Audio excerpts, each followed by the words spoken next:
If you think you know who your significant other is after all these years of staying together, you might want to think again. This lesbian couple shows that love does not always end up in flowers and kitty cats. Sometimes, love ends up as a long trail of lies, killing, bloodstains to clean, and a struggle to survive.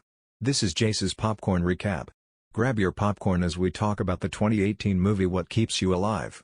The movie opens with Jackie and Jules in a Jeep, turning down a road that leads to a beautiful cabin secluded deep in the woods. Jackie shares that the house belonged to her family, and she spent her childhood there. They came all the way here to celebrate their first anniversary as wives. While Jules is awed by the beauty and antiquity of the cabin, Jackie is nowhere to be seen. Jules sets out of the house and finds her wife staring somberly at a dilapidated boathouse. Jackie comes back to her senses and leads them back inside the cabin for dinner. After dinner, Jackie and Jules get all cozy on the couch, with the fireplace lit and crackling softly. Without any prelude at all, Jackie takes a guitar and proceeds to sing a song with suspiciously dark lyrics. Perhaps even more suspicious is how her wife found that all hot. Jules takes away the guitar before Jackie can proceed to sing out the whole song, and the two of them make out. The clothes are removed one by one, and the wives are unfortunately co-blocked by a sudden flashing of car headlights on their window. Jules panics. After all, who would go out to see them this deep in the woods? Jackie goes to the door, revealing a childhood friend, Sarah. Sarah lives on the other side of the lake. She explains that a house break-in from not too long ago happened, and so when she saw the cabin all lit up, she drove over to see what was happening. What surprises Jules is how Sarah addresses her wife with the name Megan instead of Jackie. Jackie, or in this case, Megan, shows little to no emotion about how this could spell trouble between her and her wife. The next day, we see Jules mulling over whatever Jackie is hiding from her. Does her wife live a double life? Jackie finds her and offers them a ride on the boat. Right there, in the middle of the lake, Jackie spills the beans. She tells how the name Megan just didn't fit her, and it was never to her liking. She left the name behind when she came out.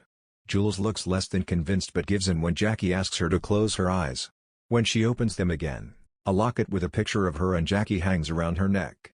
All is forgiven, and the two wives hug out the Megan issue. The scene cuts to the two doing target practice with some old tin cans. Jules struggles to take down a target. On the other hand, Jackie hits all three cans with unmatched ease.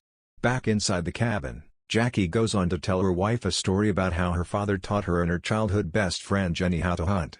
Jules is awed at Jackie's awesome first kill, which was a female black bear, yet remarks how things got messed up when Jackie goes on to share how she watched the bear struggle for its last breaths for 20 long minutes. As messed up as the story ended, Jackie and Jules still laughed. The next day, Jules wakes up to an empty bed. Jackie left a voicemail letting her know she left to buy things in town. Alone with not much to do, Jules paddles to the other side of the lake and visits Sarah and her husband, Daniel.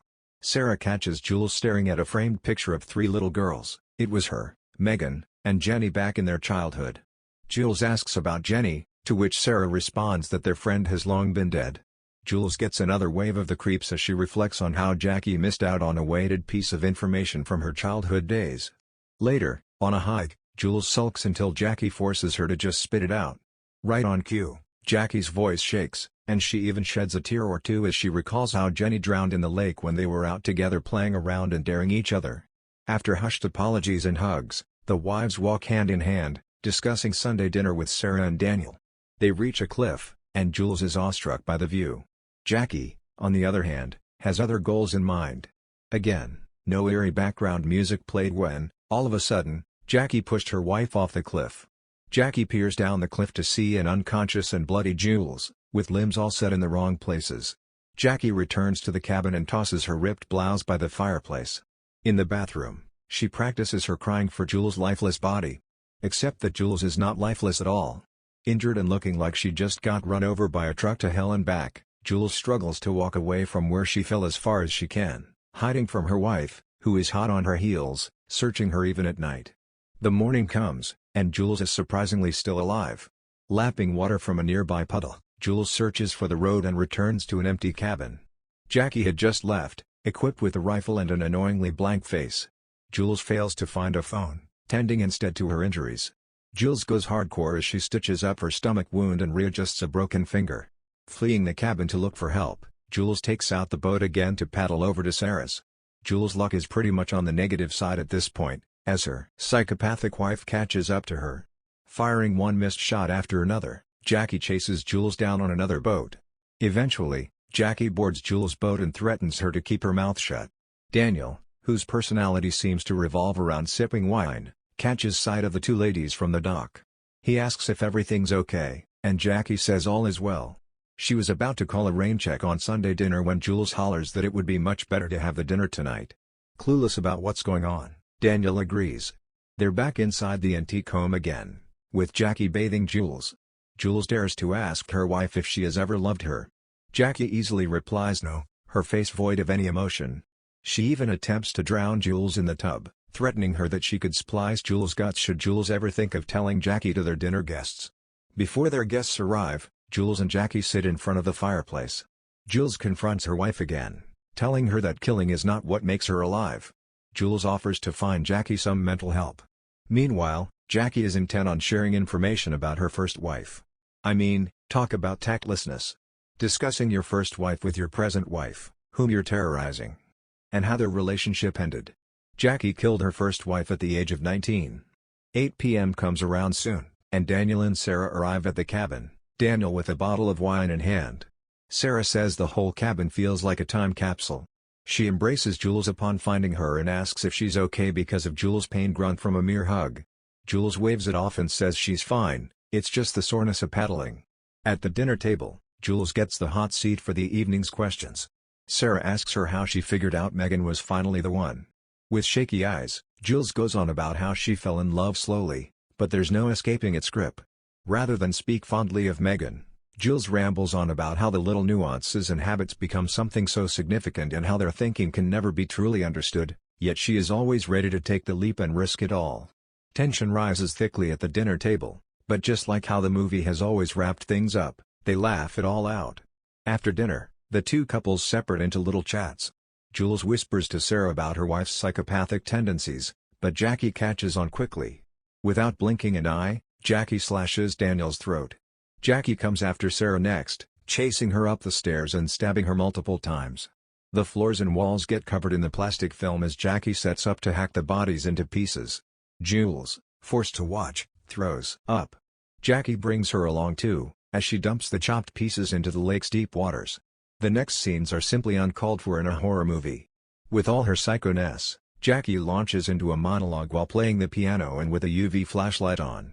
Montages of her wiping off bloodstains turn the whole monologue scene into a ridiculous meme.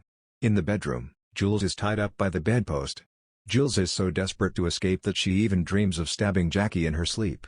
Jules wakes up the next day with breakfast and pliers served on the table. Jackie intends to take out her stitches. Alone in the lounge, Jules notices the boar's head is off-center. Behind it, she finds a tin box of lockets Jackie gifted to her ex-wives. The two drive out in their Jeep, and to outsiders, nothing is out of the ordinary. Except Jackie is intent on killing her wife to win insurance money. Jules pulls out a tranquilizer and stabs Jackie in the neck. Jules runs off, Jackie staggering behind her. Not long after, Jackie falls unconscious. Jules takes her wife's jackknife and drives away, crying hysterically. Yet, all it takes to change Jules' mind is a crow flying by. She turns back to the cabin and sets up a sound system, blaring loud rock music to lure in Jackie. By nighttime, the two get to face off against each other again. The sounds of gunshots, grunts, and struggles to gain the upper hand serve as the evening's playlist. Weirdly enough, the movie producer and director think it is more entertaining to listen to muffled sounds and have visuals of the cabin ceilings than the actual struggle scene. Hauling out an unconscious Jules, Jackie tosses her off the same cliff she had pushed her wife off a few days ago. Deeming Jules dead, Jackie smugly calls the police to report the unfortunate incident. We learn that Jackie is diabetic and requires regular insulin shots. She injects herself with a dose, but too soon she goes all dizzy and struggles to have a grip on her consciousness. Jules had tampered with her medication and mixed in hydrogen peroxide. Hydrogen peroxide can block blood vessels, and Jackie drops down, suffering a stroke. It is presumed that Jackie dies. Before the movie ends, we catch a final glimpse at Jules, the forlorn wife of a psychopath. She lies, eyes wide open, at the base of the cliff, looking lifeless and gone for good. However, a sharp, raspy inhale as the movie switches focus to the trees may suggest Jules is still alive, surviving a second fall off the cliff. What keeps Jules alive? Probably Puss in Boots. That's it for this recap. Until next time. Subscribe for more videos like this. Turn on notifications and leave a like. It really helps the channel.